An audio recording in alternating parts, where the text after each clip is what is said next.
Hello student, आज इस video के द्वारा हम द्विनाम पद्धति क्या है इसके बारे में जानेंगे। तो सबसे पहले जानते हैं कि द्विपदनाम पद्धति की आवश्यकता क्यों पड़ी। जैसे कोई भी जीव हो या पौधा हो, अगर उसके नाम के बारे में जाना जाए तो सभी भाषाओं में उसे हम अलग अलग नाम से जानते हैं। जैसे एग्जाम्पल के तौर पर ले लिया जाए, जैसे केला है तो केला को हम अंग्रेजी में बनाना कहते हैं, हिंदी में केला कहते हैं और संस्कृत में कदली कहते हैं। तो इस कारण से अगर एक भाषा जानने वाला व्यक्ति है कोई, अगर वो दूसरी भाषा का वही शब्द सुन रहा है तो वो समझ नहीं पाएगा कि किसके बारे में बोल रहा है। जैसे किसी को संस्कृत न पता हो और हम कदली कहें तो उसे पता नहीं चलेगा कि केले के बारे में बोल रहे हैं। उसमें तो ये होगा कि पता नहीं किस पौधे के या किस जीव के बारे में ये बात कर रहे हैं। तो इसलिए सभी स्थानों पर देखा जाए तो अलग अलग भाषाएं बोली जाती हैं और एक व्यक्ति अगर एक स्थान से दूसरे स्थान पर जाता है तो उसे वहां पर किसी भी जीव के वैज्ञानिक नाम को अगर न देखा जाए, ऐसे सामान्य नाम जो प्रचलित नाम है तो वो जान नहीं पाएगा कि ये किसके बारे में बात कर रहे हैं। तो इसलिए वैज्ञानिकों ने नामकरण की एक विधि अपनाई थी ताकि संसार के सभी स्थानों पर किसी भी जीव को हम एक ही नाम से जाने हर जगह पर। तो उसे वैज्ञानिक नाम एक दिया गया था, वैज्ञानिकों के द्वारा जो नाम दिया गया तो उसे हम क्या कहते हैं, वैज्ञानिक नाम। इसके द्वारा क्या होता है कि संसार के चाहे जिस स्थान पर चले जाए तो वहाँ कोई भी जीव है तो उसका वैज्ञानिक नाम जो यहाँ पर बोला जाएगा वो वहां पर भी वही नाम बोला जाएगा। तो जिससे क्या होती है, समझने में या उसे पहचानने में हमें आसानी होती है। तो द्विपदनाम पद्धति क्या है कि एक वैज्ञानिक थे, वनस्पति शास्त्री थे, जिनका नाम था कैरोलस लीनियस। क्या नाम था? Carolus Linnaeus. तो इन्होंने जीवों के नामकरण के लिए एक पद्धति अपनाई थी जिसे द्विपदनाम पद्धति कहा गया। इन्होंने एक पुस्तक लिखी जिसका नाम था सिस्टेमा नेचुरी। तो सिस्टेमा नेचुरी में इन्होंने कुछ बातों को वहां पर तथ्यों के आधार पर रखा है वैज्ञानिक नाम के अध्ययन के लिए, जो आगे चलकर विभिन्न वर्गीकरण प्रणालियों का आधार बनी। कौन आधार बनी? पुस्तक बनी। यानी उसी पुस्तक के आधार पर फिर आगे चलकर जितनी भी वर्गीकरण की प्रणालियां हैं वो सब उसी से रिलेटेड है। द्विपदनाम पद्धति होता क्या है कि किसी भी जीव का वैज्ञानिक नाम, वो चाहे जंतु हो या पौधा हो, उसका वैज्ञानिक नाम दो शब्दों या फिर दो पदों या दो स्टेप से मिलकर बना होता है, जिसका प्रथम पद या पहला स्टेप उस जीव के वंश यानी उसके जीनस को प्रदर्शित करता है और जो द्वितीय पद या सेकेंड स्टेप होता है वो उसकी जात यानी उसकी स्पीसीज को प्रदर्शित करता है। एग्जाम्पल देखा जाए, जैसे मटर का वैज्ञानिक नाम, मटर का वैज्ञानिक नाम क्या होता है? Pisum sativum. तो पाइसम यहाँ पर उसके वंश को प्रदर्शित करता है और सटाइवम उसकी जाति को प्रदर्शित करता है। यानी अगर मटर की बात की जाए तो इसके कुल उसका जो वंश है, जीनस है, तो वो पाइसम है और उसकी जाति क्या है, स्पीसीज क्या है, सटाइवम है।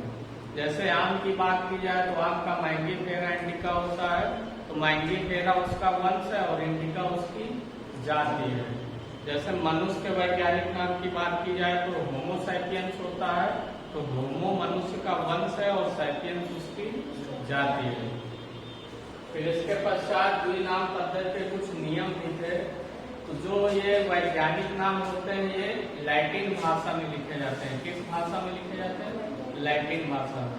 जैसे मनुष्य का वैज्ञानिक नाम होमो सैपियंस है, तो होमो शब्द क्या है? लैटिन भाषा का शब्द है जिसका अर्थ मनुष्य होता है, तो इसलिए मनुष्य का वैज्ञानिक नाम होमो सैपियंस रख दिया गया। अब और नियम क्या है कि जैसे हम वैज्ञानिक नाम लिखते हैं तो वंश का जो पहला अक्षर होना चाहिए, यानी वंश की जो स्टार्टिंग होती है वो किसी भी वैज्ञानिक नाम में, तो उसे हम कैपिटल लेटर से स्टार्ट करेंगे। जैसे मान लीजिए यहाँ पर पाइसम लिखना है तो पाइसम का पहला अक्षर क्या है? पी। तो पी कैपिटल लेटर से ही लिखा होना चाहिए। इसी तरह जाति का जो प्रारंभिक अक्षर है उसे हम स्मॉल लेटर से स्टार्ट करेंगे। यानी जाति का पहला अक्षर किस लेटर में लिखा जाता है? अंग्रेजी के छोटे अक्षर से लिखना चाहिए। और वंश का पहला अक्षर अंग्रेजी के बड़े अक्षर यानी कैपिटल लेटर से लिखना चाहिए। इसके बाद अगर जो छपे हुए नाम होते हैं, यानी जैसे छपाई में लिखना है तो फिर वो तिरछे अक्षरों में लिखे जाते हैं। तिरछे अक्षरों मतलब इटैलिक में लिखे जाते हैं, इटैलिक लेटर। और जब इन्हें हाथ से लिखा जाता है, यानी मान लीजिए हम स्वयं लिख रहे हैं, तो फिर वंश और जाति को दोनों को अलग अलग लिखने के बाद उनके नीचे अंडरलाइन कर देनी चाहिए। यानी उनके नीचे क्या कर देना चाहिए? रेखा खींच देनी चाहिए। तो यह रेखा क्या प्रदर्शित करती है? यह रेखा उसके लैटिन उद्भव को दिखाती है। यानी कि उनकी उस शब्द की जो उत्पत्ति हुई वो लैटिन भाषा से हुई। इसके बाद वैज्ञानिकों के द्वारा जैसे जीवों के नामकरण के कुछ नियम बनाए गए थे। तो सन 1901 में जो अंतरराष्ट्रीय विज्ञान कांग्रेस था, तो उन्होंने कुछ नियमों की उत्पत्ति की थी, जिन्हें हम कुछ 3-4 नियम लिखे हुए हैं। यानी इस नाम से वो नियम प्रचलित हुए हैं। जैसे पहला है ICBN। ICBN मतलब international code of botanical nomenclature. Botanical मतलब वनस्पति, ठीक है, यानी पेड़ पौधों के बारे में। तो यानी उसका एक नियम बना दे अंतरराष्ट्रीय नियमावली के अंतर्गत। जैसे इंटरनेशनल मतलब अंतरराष्ट्रीय, कोड मतलब उसका एक संकेत, और बॉटैनिकल मतलब किसी भी वनस्पति या पौधे, नॉमेनक्लेचर यानी उनके नामकरण, ठीक है, यानी वनस्पति नामकरण की अंतरराष्ट्रीय संहिता। हिंदी में क्या कहेंगे? वनस्पति नामकरण की अंतरराष्ट्रीय संहिता। और इंग्लिश में international code of botanical nomenclature. इनके फुल फॉर्म एग्जाम में पूछे जाते हैं कि ICBN का फुल फॉर्म लिखिए, ICZN का लिखिए, तो ये पता होना चाहिए। दूसरा क्या? ICZN तो international code of zoological nomenclature. Zoological मतलब जंतुओं के, ठीक है, यानी जंतुओं के नामकरण की अंतरराष्ट्रीय संहिता। फिर अगला ICBN, तो इसमें भी देखिए सेम है ICBN। इसका क्या हो जाएगा? International code of bacterial nomenclature. यानी बैक्टीरिया मतलब जीवाणु, ठीक है, तो जीवाणु विज्ञान की अंतरराष्ट्रीय संहिता। यानी फिर इसके कुछ नियम बने, तो जीवाणुओं के बारे में, अध्ययन के बारे में बताते, उनके नामकरण के बारे में। ICBN मतलब international code of viral nomenclature. Viral मतलब विषाणु, यानी विषाणुओं के नामकरण की अंतरराष्ट्रीय संहिता। तो इस प्रकार से ये जो थे ये अंतरराष्ट्रीय नियम, यानी वैज्ञानिकों के द्वारा ही कुछ नियम बनाए गए ताकि पूरे संसार भर में एक ही नाम से एक जीव को हर जगह पे जाना जाए। ये नहीं कि यहाँ पर हम उसे कुछ अलग भाषा में कहते हैं और दूसरी जगह पे कुछ अलग। तो स्थानीय भाषाएं तो अलग अलग होती हैं।